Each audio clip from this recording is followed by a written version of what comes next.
अच्छा ये बताइए, आपने नंबर्स में आप लोग दोनों बहुत अच्छे हैं।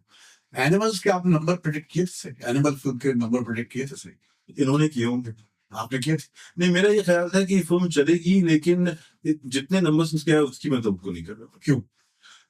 क्या सबब हो सकता है उसका? एक तो उस जमाने में बॉलीवुड बहुत बुरे फेज से गुजर रहा था, और हम पठान के वक्त भी मैं बहुत ज्यादा रिलेक्टेंट था कि यार बड़े नंबर से अगर आप बोलेंगे तो वक्त इतना बुरा चल रहा है, हाँ। तो अच्छी चीज भी गलत हो जाती है। हाँ। तो मैं श्योर नहीं था कि ये अच्छा वक्त कंटिन्यू होगा, यानी एनिमल कहाँ तक जा सकती है। तो शायद इतना मैंने प्रिडिक्ट नहीं किया, लेकिन आपने तो खैर हमें बताया था कि नहीं, मैं इन्होंने कह दिया, लेकिन पठान पे आपने पठान थी, पठान के बारे में तो लेकिन सर एनिमल पे मैं कहना चाहूंगा कि मैं भी फेल हुआ था। मैं फेल हुआ था एनिमल पे भी, और मुझे असल में दो बातें थी मैं क्यों फेल हुआ था। मुझे नहीं लगता था कि ए सर्टिफिकेट फिल्म इतना बिजनेस करेगी पहले, और इतनी तवील फिल्म। हाँ, ए सर्टिफिकेट का सबसे बड़ा मामला था, क्योंकि मेरे लिए कबीर सिंह इससे पहले जब आई थी तो मेरे लिए उसके नंबर्स भी बहुत ज्यादा थे, सरप्राइजिंग थे, बहुत बड़े। लेकिन फिर अगेन वही वाली बात है कि डायरेक्टर वो फिल्म भी लोगों को रणबीर की लगती है, वो फिल्म भी डायरेक्टर संदीप की फिल्म है। हर सीन संदीप का सीन है, इतनी तवारत के साथ संदीप ने जितना रोक के रखा है लोगों को, वो बहुत बड़ी बात है। और हर उस आर्टिस्ट से उसने ऐसा काम ले लिया। सर आप मुझे बताइए ना, आप तो कब से देख रहे हैं, आप कब से देख रहे हैं बॉबी देओल, मतलब उसको कौन एक्टर मान सकता था इस फिल्म से पहले? खामोश बॉबी देओल। और उसने सिर्फ एक्सप्रेशन से और इतना छोटा सा रोल, मतलब वो सारे अवार्ड्स ले गया। डायरेक्टर की आंख होती है ना। टेरेंटिनो ने ट्रेवोल्टा का करियर शुरू करा दिया, सब फिर से दोबारा। ब्रांडो को कोई कास्ट नहीं कर रहा था गॉडफादर में, तो ये तो डायरेक्टर की आंख। तो आप वो तो, लेकिन ये बॉलीवुड डायरेक्टर्स की आंख कहाँ चली गई? मेरा तो डिबेट ही पूरे प्रोग्राम के आपके ऊपर ये है ना कि बॉलीवुड का जो जवाल है, उसकी जवाल की सबसे बड़ी वजह मैंने आपको ये बताई है, और मैं बिल्कुल इसको कहीं किसी फोरम पे भी आप मुझे बिठाए, मुझे कोई अगर हिंदुस्तान का यहाँ कोई क्रिटिक देख रहा हो या कोई देख रहा हो तो वो बिठाए हमें, कि हम उनको समझाएं भाई कि तुम्हारी सुई कहाँ गिरी है, कहाँ ढूंढो। अच्छा, इससे पहले कि मैं आखिरी सवालों की तरफ आऊं, आपने सिद्धार्थ आनंद का नाम लिया तो उससे अंदाजा ये होता है कि आपका फोकस जो है वो कमर्शियल फिल्मों की। बड़ी फिल्म के हिसाब से मैंने उसके नाम, जैसे मैंने कई बरस पहले, पुरानी फिल्म हो गई वो, लेकिन मुझे वो उसका काम बड़ा अच्छा लगता है, शुजीत सरकार का। उसकी एक फिल्म देखी थी मैंने, अक्टूबर। मैं हैरान रह गया था कि हिंदुस्तान में भी ऐसी फिल्म बन सकती है। कमा, यानी उसने एक फूल का इश्तिहारे को लेकर, और उसने गैर मामूली और अजीब सियासियत थी उस फिल्म में, मुझे बहुत अच्छी लगी थी। फिर मैंने उसको और काम भी देखे। तो आप समझते हैं कि इस तरह के काम का स्कोप है, इस तरह के काम के साथ साथ पैरेलल चलता रहेगा? ये नहीं चलना चाहिए, लेकिन मैं दाखिल तौर पर समझता हूँ कि मणिरत्नम का मैं बताऊँ, लेकिन मुझे विशाल भारद्वाज का काम हमेशा बहुत अच्छा लगा।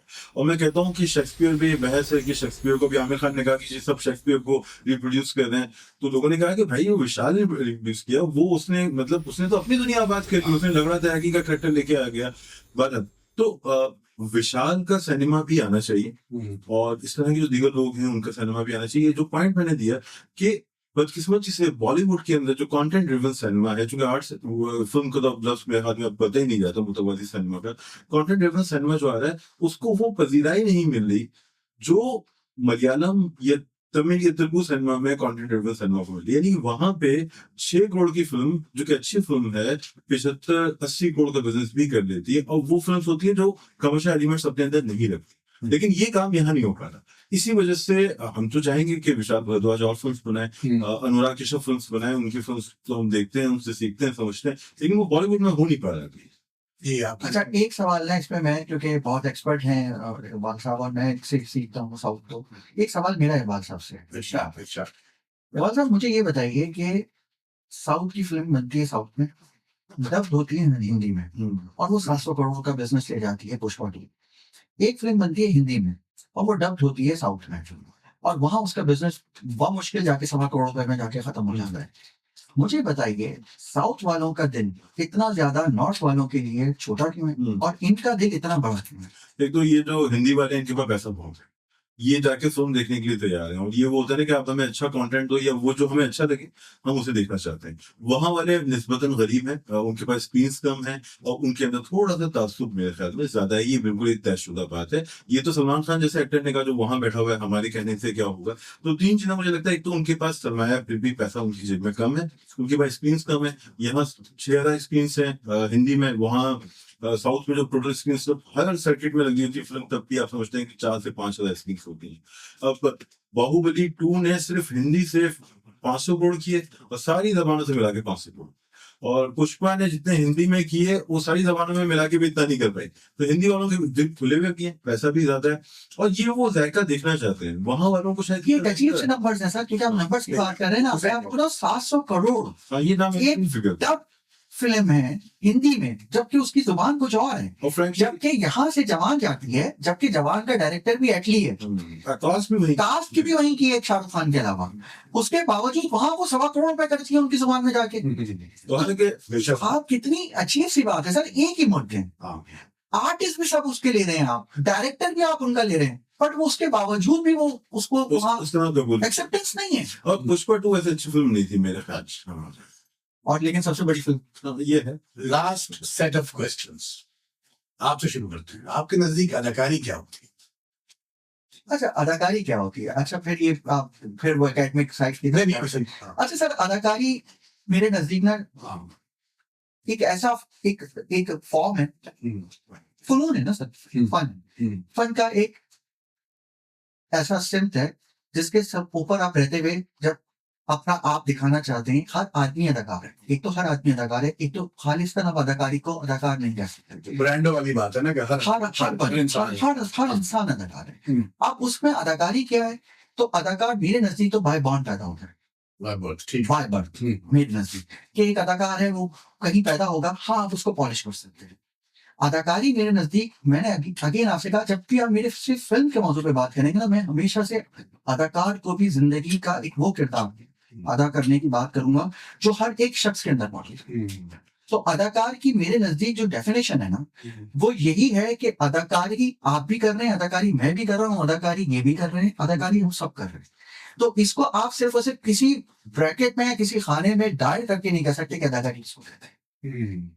आपकी क्या राय है अदाकारी के बारे में? अगर तारीफ उसकी मुतय्यन की जाए तो बहरहाल एक खास दौरानिये में जो विजुअल प्रेजेंटेशन है या पर्दे पे एक शख्स आके एक किरदार निभाता है और वो हमें भुला देता है क्या है वो खुद हिंदू है, मुसलमान है। अगर वो राहुल बना हुआ है तो हम उसे राहुल के तौर पे देखते हैं, राज के तौर पे देखते हैं, किसी और में वो ढल जाता है और उस शख्स की कहानी हमें सुनाने की कोशिश करता है अपने आप को भूल के।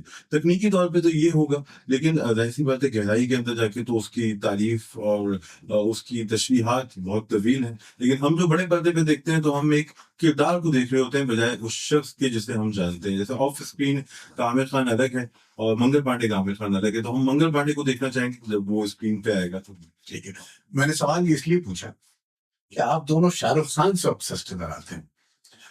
वो भी हमसे ऑब्सेस्ड है। आप एक बात मैं आपसे शुरू करते हैं, शाहरुख खान को कैसा अदाकार मानते हैं? देखिए, मैंने हमेशा कहा, ओपनली कहता हूँ कि हमारे यहाँ जो फैन बेस है यानी कि जो मद्दाह हैं वो अपने स्टार को ऐसे ही कंसीडर करते हैं जैसे पीटीआई वाले इमरान खान को, कि उस पर तनकीद नहीं हो सकती। ठीक है, तो मैं समझता हूँ कि पाकिस्तान में अगर शाहरुख खान के 2 बड़े फैन हैं, एक ये और मैं, लेकिन हम दोनों में ये लचक है कि हम उस पर तनकीद करते हैं, कड़ी तनकीद करते हैं। और मैं हमेशा कहता हूँ कि उसने अगर जीरो की तो बहुत बड़ी गलती की, मैं कहता हूँ उसने अगर फैन की तो बुरी फिल्म की, उसने कुछ दोस्त उसकी film It's a matter of choice, वो choices। तो फिल्म के इंतखाब में उससे गलतियां हुई, उससे बहुत बड़ी गलती हुई कि वो वीएफएक्स से ऑब्सेस्ड हो गया, जैसे हम उससे ऑब्सेस्ड हैं। अच्छा। उसने कहा कि मैं दुनिया अपने सिनेमा में वीएफएक्स लाके ऐसी फिल्म बनाऊंगा, वैसी फिल्म बनाऊंगा। उसका इससे नुकसान वो ये समझ नहीं सका कि लोग वीएफएक्स की मदद से क्या देखना चाहते हैं। क्या लोग बौना शाहरुख खान देखना चाहते हैं? वो तो अप्पू राजा में 1987 में कमल हसन ने करके दिखा दिया, तो आप हमें क्या दिखा रहे हो? तो ये फैक्टर है। तो पहला शाहरुख खान का मामला यह है कि मैं उसका बतौर सुपरस्टार समझता हूँ कि वो दुनिया के बड़े सुपरस्टार्स में से एक है। CNN भी कहता है, इंटरनेशनल साइट्स कहती हैं, और मुझे लगता है उसका असर सिनेमा पे बहुत ज्यादा है। वो इंडियन सिनेमा को बहुत आगे लेके गया। अगर आप उससे मिन्हा कर दें, दिलीप साहब को मिन्हा कर दें, बच्चन साहब को मिन्हा कर दें, शाहरुख को मिन्हा कर दें, तो सिनेमा पे बहुत वाज़ेह फर्क नजर आएगा। बतौर अदाकार हम समझते हैं कि कमल हसन है या मोमोटी है, नसीरुद्दीन शाह है, ये बहुत बड़े अदाकार हैं। तो शाहरुख खान उस लेवल का अदाकार तो बहरहाल नहीं है। अच्छा नहीं है। नहीं उस लेवल का मतलब कमल हसन या मोमोटी या नसीर साहब तो खैर अब चलेगा, नसीर साहब और मोमोटी तो नहीं है, लेकिन मोमोटी और कमल काम कर रहे हैं तो उस लेवल का अदाकार नहीं है। इरफान खान से क्या हम उसे कंपेयर कर सकते हैं, इस पे हमें गौर करना चाहिए, लेकिन शाहरुख खान जिस लेवल पे, जिस सतह पे है, वहाँ बहुत ज्यादा चैलेंजेस हैं। तो उन चैलेंजेस में रहते हुए उसने अपने तौर पे जो काम करना चाहा, जब वो यंग था तो उसने रिस्क लिया, विलन बना। हमने आमिर खान को विलन बनते भी नहीं देखा। उसने ग्रे शेड्स किए, बाजीगर में नेगेटिव और पॉजिटिव दोनों रंग है, वो हमने बड़े सलमान खान को ऐसा रोल करते भी नहीं देखा। तो वो अशोका बना, उसने एक पहली जैसी फिल्म की जो फीमेल ओरिएंटेड फिल्म थी और बड़े डायरेक्टर की फिल्म थी, यानी अमोल पालेकर के साथ अब कौन काम करेगा। तो वो उसने अपने तौर पे रिस्क लिए, लेकिन ये वो शख्स है जब उसने रिस्क लिया तो ये नाकाम हुआ। लोगों ने कहा कि आप अपने हाथ फैलाएं, हम आपको दाद देंगे, लेकिन अगर आप कोई क्रिएटिव काम करना चाहते हैं तो सॉरी, हमने हाथ उठा दिया है, फिल्म नहीं देखेंगे। तो अदाकार ये बहुत बड़ा नहीं है, लेकिन ये अदाकारी सीख किया है, चूंकि टेलीविजन थिएटर की है, आर्ट फिल्म की है, तो हम ये नहीं कह सकते, कोई भी ये नहीं कह सकते कि उसे एक्टिंग नहीं आती, क्योंकि वो तो उस स्ट्रक्चर से है जहाँ होती है। आपका क्या? अच्छा, मैं चूंकि बहुत सारी बातें इन्होंने कंप्लीट कर दी, अब मुझे ये बात करनी है जो इन्होंने नहीं की। मेरे लिए शाहरुख खान क्या है और क्यों है और किस वजह से और अब तक रेलिवेंट है। जब शाहरुख खान आए तो उस वक्त, उससे पहले 2 स्टार्स जन्म ले चुके थे और वो दोनों स्टार्स का फिल्मी बैकग्राउंड था, मतलब सलमान खान और आमिर खान। दोनों जिस खानवादे से तशरीफ लाए थे वो खानवादा प्रिविलेज्ड कि वो बच्चों के अंकल की फिल्में कर रहे थे। एक कॉमन मैन होता है जो इससे पहले कोशिश हुई बच्चन साहब के जमाने में अमोल पालेकर की और वासु चटर्जी उनको मिले। एक कॉमन बच्चा, एक ऐसा जो दिल्ली से आता है और अपनी स्टोरी सुनाता है कि मेरे पास कुछ नहीं है, मेरा कोई गॉडफादर नहीं है, और वो स्टोरी पे यकीन करने का दिल चाहता है। और उसके बाद उसको जो पहला किरदार मिलता है वो फिल्म में, जिस फिल्म से उसकी ओपनिंग होती है दीवाना, उस फिल्म में वो सेकंड हाफ में आता है। एक शख्स अपनी जिंदगी की पहली फिल्मी सिनेमा पे लेकर आ रहा है जिसके अंदर वो है सेकंड हाफ में, और वो साइड हीरो, और साइड हीरो ऐसा निकलता है अपनी उस दिल के साथ, एक कॉमन बंदे की शक्ल सूरत के साथ। उस वक्त भी देखे सुर्खी पाउडर बहुत ज्यादा था, उन सब में सबसे कम रंग का आदमी अगर कोई था तो वो शाहरुख खान। और शाहरुख खान का वो सफर जो एक जुड़ा, जो उसने उस वक्त काम किया, उस वक्त की उसकी अनगिनत ऐसी फिल्में जो देखने से ताल्लुक रखती है, वो कामयाब नहीं थी, लेकिन मैं कहता हूँ अब भी उसकी अच्छी फिल्में वही थी जो कामयाब नहीं है। जिसमें एक उसकी फिल्म थी स्वदेश, दिल से। उसके अलावा ये कभी हाँ कभी ना, वो एक ऐसी फिल्म थी उसकी जो कि मैं समझता हूँ कि आज अगर कुंदन शाह का बहुत बड़ा काम था वो जो उस वक्त उसने किया। फिर उसके बाद कोई मैनिफेस्टेशन होती है, शाहरुख खान को वो मैनिफेस्टेशन लगी है जस्ट बॉस। जब उसके पास एक गाना उसको मिलता है, जो मैं चाहूँ वो मैं पाऊँ, सारी दुनिया पर छा जाऊँ, बस इतना सा ख्वाब है। आप वो गाना सुनिए और शाहरुख खान की जिंदगी देखिए। उस जिंदगी से शाहरुख खान की जो तब्दीली सिनेमा को मिली इंटरनेशनली, सिर्फ और सिर्फ ये, हम किसी भी, मैं रियायत नहीं दूंगा यहाँ ना अमिताभ को ना दिलीप साहब को, ग्लोबली जो पहली शख्सियत निकल कर आई है 1996 में, उससे पहले ग्लोबल में हिंदुस्तान के पास वो मार्केट ही नहीं थी जो शाहरुख खान ने हिंदुस्तान को अब दी है। सिर्फ एक स्टार आज है। और दूसरी बात, शाहरुख खान एक्टर बड़ा हो या ना, ही इज अ सुपरस्टार। उसका स्टार पावर, उसका स्टार रेजिंग, उसका स्टार डेप्थ इतना बड़ा किसी के पास नहीं। सुपरस्टार वो सबसे बड़ा, ये बहस नहीं है। इसमें भी अगर कोई बहस कर रहा है तो सलमान का फिल्म का नहीं पता, ये एक्टर वाली बात पे हम आर्ग्यू कर लेते हैं हमारे अपने रीजन से, लेकिन तनकीद हम उस पर कर सकते हैं। सुपरस्टार का अगर बाल निकाल लीजिए, बस आखिरी बात कर रहा हूँ आखिरी सवाल से पहले, अगर बाल निकाले और मुफ्तखिर कि उससे बड़ा सुपरस्टार नहीं है, कुछ दो राय नहीं है इसमें। लेकिन ये दौर भी तो अलग है ना, सोशल मीडिया का दौर है। मतलब मैं 80s की जनरेशन, हमारे अमिताभ बच्चन की जब फिल्में VCR पे आया करती थी, अमिताभ का के शोज होते थे, कॉन्सर्ट्स होते थे 80s में, और इसी अमिताभ की मकबूलियत का कोई वो नहीं था, कोई हद नहीं थी। लेकिन ये दौर बदल गया ना, अब तो सोशल मीडिया की वजह से सुपरस्टार यानी शाहरुख खान की जो रसाई है वो बहुत ज्यादा है, अमिताभ से रीच है, अमिताभ से एक तो ये पहलू सकता है। दूसरे आपने, मुझे लगता ये है, आखिरी बात कर रहा हूँ, और अगर मेरे एहसास को गलत ये सही बताइए, आपके मेरा एहसास गलत है सही है। अच्छा, 2-3 फिल्में जो नाम लेते हो, एक तो मुझे ओ डार्लिंग ये है इंडिया देखिए। जी जी बिल्कुल देखिए। गुड्डू देखिए। हाँ बिल्कुल देखिए सर। माया मेम साहब देखिए। तीनों ये सब हाँ मेरा ख्याल है कि शाहरुख की बहुत अच्छी बात। फिर तीनों एक ही साथ आई थी, तीनों फ्लॉप हुई थी। तीनों फ्लॉप हुई थी ना। मेरा एहसास ये आखिरी बात वो ये कि शाहरुख को शुरू के 15-18 बरस किरदार की फिक्र होती थी, अब उसे अपनी फिक्र होती है स्टारडम की। सब हो जाता है एक वक्त के बाद। ये नहीं है, आप देखिए बोझ उठाते हैं, लेकिन कोशिश करता है। शाहरुख खान का मतलब ये है कि जैसे उसने कहा कि यार मैं कुछ नया करूं, मैं जीरो करता हूँ, मैं बौना बन जाता हूँ, मैं अशोका जैसी फिल्म बनाता हूँ, मैं इम्तियाज बड़ा अच्छा एक्टर है, रावण बनाता हूँ, मैं वीएफएक्स लेके आता हूँ अपने सिनेमा में। लेकिन उसने जो भी असल में उसके और आमिर खान के अंदर फर्क ये है कि आमिर खान ने जो रिस्क लिया उनमें से बेशतर कामयाब हुए, और शाहरुख ने जितने रिस्क लिए वो बेशतर नाकाम हुए।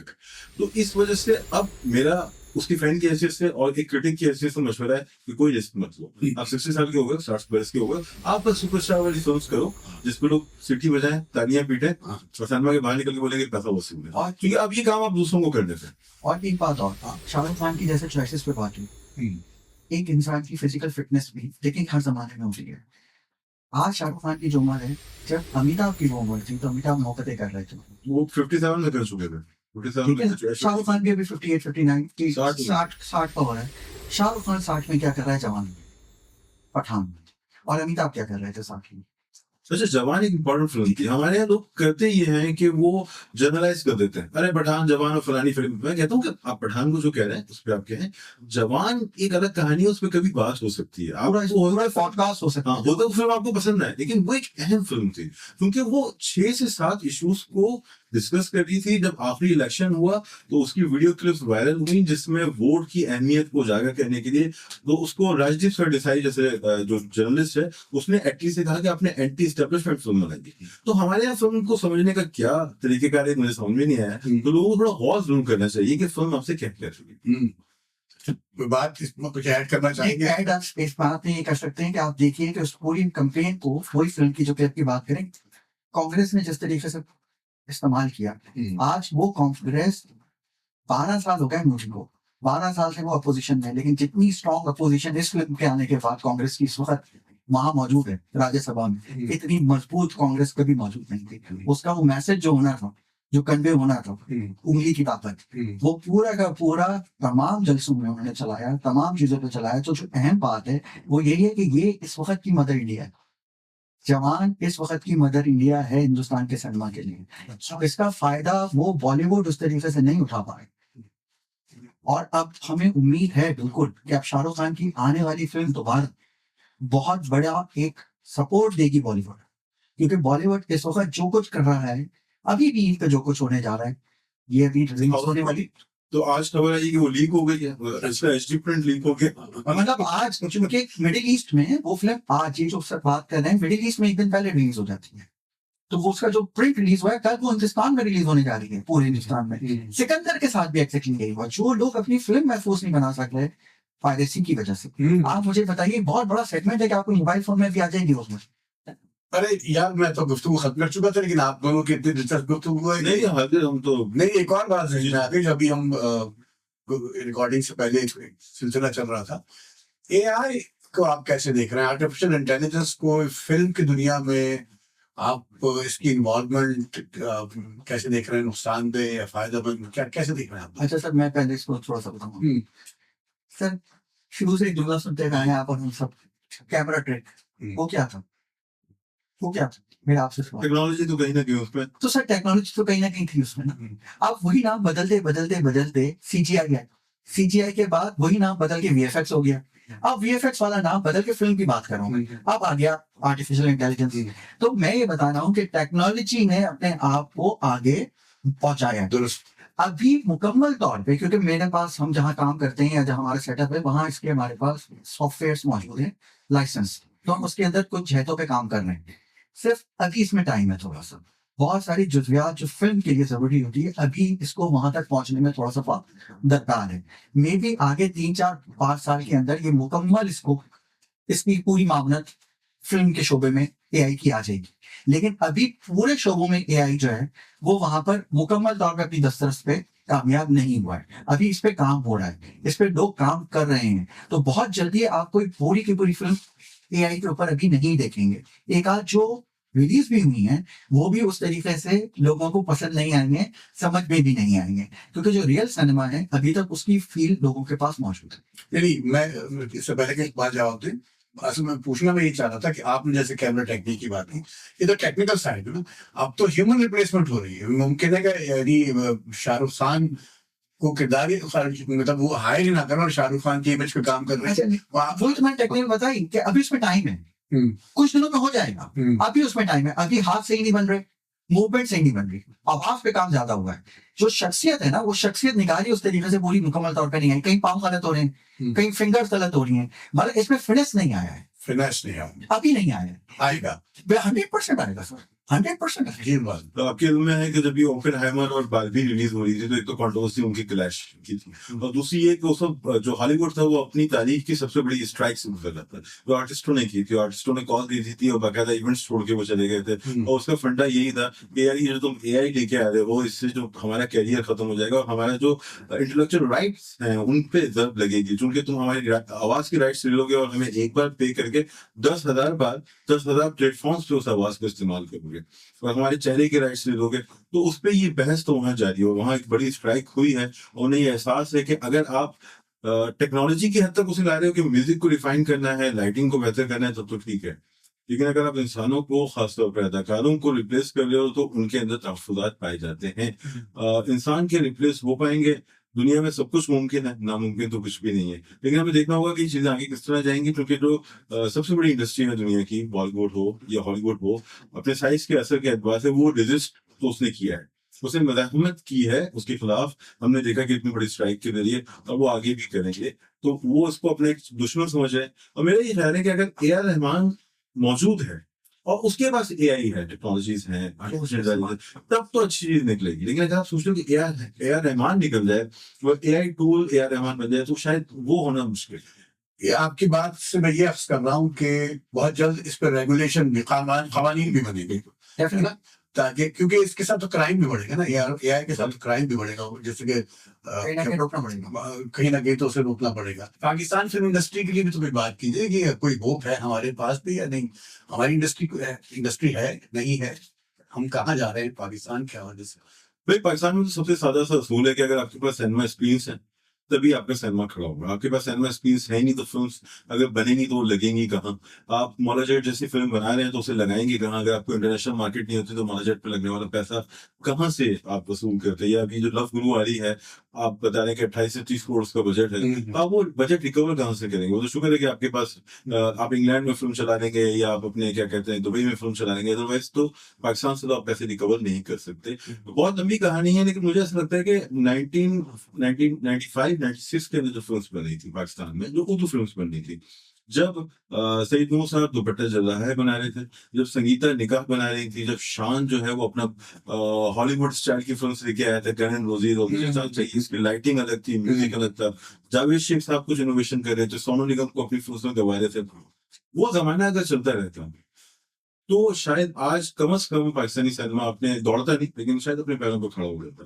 लेकिन जो पंजाबी फिल्म्स का बूम आया चूड़ियां की रिलीज के बाद, हालांकि चूड़ियों की रिलीज पे सईद मूसा कसूरवार नहीं है, लेकिन ये वो जुल्म है जो सरजद हुआ, जिसकी वजह से जो उर्दू सिनेमा ऊपर जा रहा था उस पे जर्ब लगी और दोबारा से पंजाबी सिनेमा आया, उर्दू सिनेमा की मौत वाकई हुई।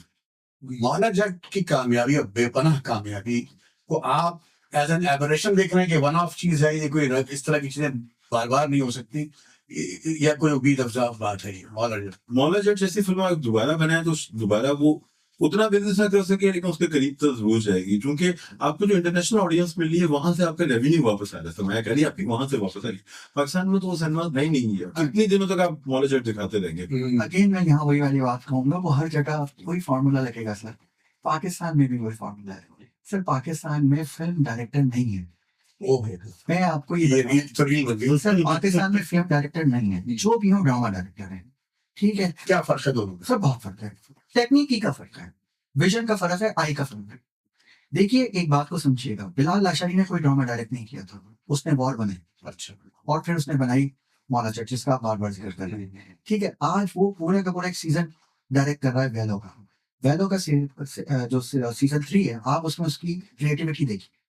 मैं फिर यही बात आपसे कहूंगा कि बिलाल लाशारी एक मजबूत डायरेक्टर है, फिल्म का डायरेक्टर, और जब वो फिल्म बनाता है तो लगता है कि फिल्म बना रहा है, चाहे वो 10 साल बाद आए, चाहे वो 8 साल बाद। मैं अब भी आपसे बात करूंगा कि बिलाल लाशानी का मुकाबला बिलाल लाशानी से है। किसी और डायरेक्टर का करीब तरीन भी कोई ताल्लुक नहीं है बिलाल लाशानी के विजन और बिलाल लाशानी जिस दुनिया में आपको लेकर चला जाता है। उसने वो मौलाजट ली जो नासिर अतीक की मौलाजट थी, मगर उसने अपना कैनवस खुद बनाया, उसने अपना यूनिवर्स खुद तख्लीक की। ऐसी कोई और चीज टेक्नोलॉजी का इस्तेमाल किया उसने, और उस टेक्नोलॉजी का इस्तेमाल किया कि जो पाकिस्तान के अंदर मुमकिन ही नहीं। उसने हर डीओपी बाहर का लेकर आया। तो ये डायरेक्टर को डर नहीं था, एक्चुअली हमारे डायरेक्टर्स का डर है जो उनको निकाल ही नहीं पा रहा उस डर से, वो बाहर ही नहीं निकल रहे। क्या बना रहे हैं, 12 फिल्में फ्लॉप हैं आपकी जनाब, आप फिर भी उसके बावजूद सिर्फ और सिर्फ सोशल मीडिया और डिजिटल मीडिया के ऊपर आके सिर्फ बुखराती करते हैं। बुखराती करना फिल्म बनाना नहीं है। हिंदुस्तान का कौन डायरेक्टर है जो आके बुखराती करता है? साउथ का कौन डायरेक्टर है जो आके बुखराती करता है, लफाजियां करता है? ठीक है, जुमला लिखना और स्क्रिप्ट लिखने के फर्क को जानना जरूरी है। आप सिनेमा के उसूल से वाबस्ता ही नहीं है आपका डायरेक्टर। मैं चैलेंज कर रहा हूं, और ये मैं रील क्या, ये आप कहीं पे भी वायरल करें, मैं इसके ऊपर जो भी इस वक्त आपके डायरेक्टर हैं उन्होंने क्या फिल्में बनाई, किन अदाकारों से। सर, जब मैं जिस अदाकार को घर में मुफ्त देता हूं, मैं उस अदाकार को पैसे देकर खर्च करने के लिए कहाँ जाऊंगा? सिनेमा का हीरो अलग होता है, सिनेमा की फील अलग होती है। मैं आपको देख रहा हूँ जनाब, आप अभी इसके पास बैठे हैं, डिजाइनर के पास, और आप कपड़े देख रहे हैं। मैं आपकी फिल्म का क्यों इंतजार करूंगा? मुझे तो आप यहाँ नजर आ गए, मैं क्यों जाऊंगा आपके पास देखने के लिए? और मैं क्या देखने के लिए जाऊंगा? वही देखने के लिए जाऊंगा जिसमें पता ही नहीं चल रहा कि आप ड्रामा बना रहे हैं कि फिल्म बना रहे हैं। जनाब, आप पहले फिल्में तो बनाएं। यार आप दोनों इतनी दिलचस्प आप गुफ्तगू कर रहे हैं कि बात खत्म ही नहीं होगी। सलमान साहब, आप फिल्म तो बनाएं। नहीं, मैं एक नुक्ता, अब जब चाहे तवील हो जाए गुफ्तगू, बड़ी अहम बातें की हैं आपने। अच्छा, मेरा इकबाल और काशिफ एक बहुत पुराना आर्ग्यूमेंट, एक बहुत पुरानी दलील है मेरी, और ये मैं तमाम बातों से मुतफिक हूं जो काशिफ ने कही कि ये जो फिल्म और टीवी वगैरह सब ठीक है, लेकिन ख्याल की सतह पर, स्टोरी की सतह पर, मैं अक्सर एक मिसाल देता हूँ कि एक इंडस्ट्री है हॉलीवुड, जहाँ गालिबन $200 मिलियन या इतने कुछ की टाइटैनिक बनती है और बिलियंस का बिजनेस करती है।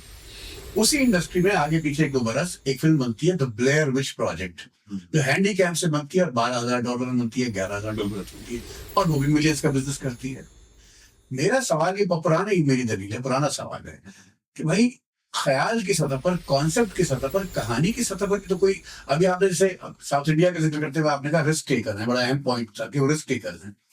ऐसा हमारे यहाँ कोई क्यों नहीं निकलता कि यार मिसाल के तौर पर आपको फिल्म बनाने के लिए करोड़ों का आइडिया पर डिपेंड करता है ना, आइडिया पर डिपेंड करता है कि मुमकिन है कि मेरे पास जो आइडिया है उसके लिए मुझे 1 लाख रुपए चाहिए फिल्म बनाने के लिए, 50 करोड़ नहीं चाहिए। तो आइडिया कहाँ है? ख्याल की सतह पर हम लोग कहाँ हैं? नहीं, ख्याल की सतह पर तो मसाइल हैं। जैसे एक नया अफसाना निगार होता है, वो नए नए अफसाना निगारों में बैठता है, पढ़ता भी उन्हीं को है, तो वो उसे एक खास माहौल चाहिए, उसकी ज़हनी सतह बुलंद हो, उस तरह के लोग हों, तो वो धीरे धीरे हुआ। जो मैंने आपसे अर्ज किया कि अगर देखें ना, उस जमाने में समीना भी ज्यादा फिल्म इंडस्ट्री में एंटर हो गई थी और उस्मान भी ज्यादा पहले से फिल्म बना रहे थे। इंतहा फिल्म में कुछ खामियां थी, आप यकीन माने कि हमने उसे सिनेमा में जाके और ये उस जमाने में मुझे ऐसा लगता है कि मैं उस वक्त पाकिस्तानी सिनेमा को फॉलो करता था, उस वक्त एक इम्कान नजर आया था, हम धीरे धीरे ऊपर जा रहे थे। लेकिन जो चूड़ियां ने पंजाबी फिल्मों की जरूरत लगाई, उससे हमें बहुत नुकसान हुआ। और इन्होंने जो मौला जट की बात कही ना, बिल्कुल मैं अवामी अंदाज में कहूंगा। देखिए, पब्लिक ये कहती है कि अगर मैं पैसे खर्च कर रहा हूँ या कर रही हूँ जाके, हमारी फैमिली, और हमें पॉपकॉर्न भी लेना है, ट्रैवल भी करना है, टाइम भी ब्लॉक करना है 6 घंटे, तो यार हमें आप एंटरटेन तो करो। तो जब मौला जट होगी ना, जब फवाद खान और आपको हमजा अली अब्बासी जिस तरह उन्हें प्रेजेंट किया गया, आपको लगेगा आपका पैसा वसूल हुआ। यही है साउथ इंडियन फिल्म और बॉलीवुड का मसला। अभी साउथ इंडियन फिल्म जब ये देखते हैं, जब ये पुष्पा को देखते हैं, KGF को देखते हैं, बाहुबली को देखते हैं, इनको लगता है इनका पैसा वसूल हुआ। जवान को देख के भी इन्हें यही लगता है। लेकिन अगर आप पैसा वसूल का एहसास उनमें पैदा नहीं करेंगे, तो पैसा खर्च नहीं करेंगे। अनफॉर्चुनेटली पाकिस्तानी फिल्म्स में चूंकि एक तो पर्दे ही नहीं है, और दूसरे ये वाला फैक्टर जो उन्होंने जिक्र किया, मसाइल बहुत। भाई क्या अच्छी गुफ्तगू है, शुक्रिया आप दोनों की तवज्जो और वक्त का शुक्रिया। आपके वक्त का शुक्रिया। खुदा हाफिज।